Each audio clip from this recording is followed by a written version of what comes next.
Tuatara is all about adaptability, and in a changing world this couldn't be more important, especially in the area of conservation, where climate change is making huge differences to our ecosystems. The first conservation policy pertains to the protection of new species, particularly ecosystem engineers and keystone species.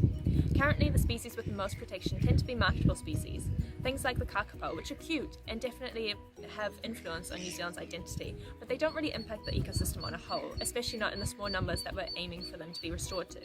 As such, we believe that species should be protected on a basis of the impact that they have on their respective ecosystems. These are keystone species.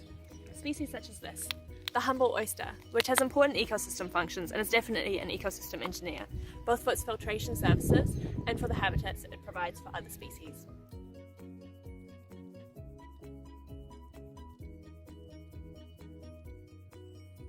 The second policy is the implementation of conservation strategies for the whole nation.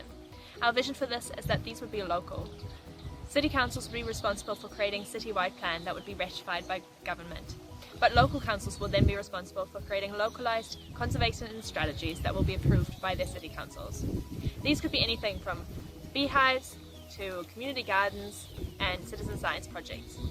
There will be funding available for these to start off with, but we believe that these should become circular economies over time, so that funds from, say, selling community garden produce at local markets will be invested back into these conservation strategies. Our third policy is for funding in new areas of conservation research. And we don't just mean funding the scientists in white lab coats. We mean everyday citizens such as you and I. Our funding will be directed to three main areas. The funding of citizen science projects which might already exist or are going to start. The funding for undergraduate and postgraduate studies, because we do think that this is still an important area to invest in. And finally, science in schools, because that's where our future sits.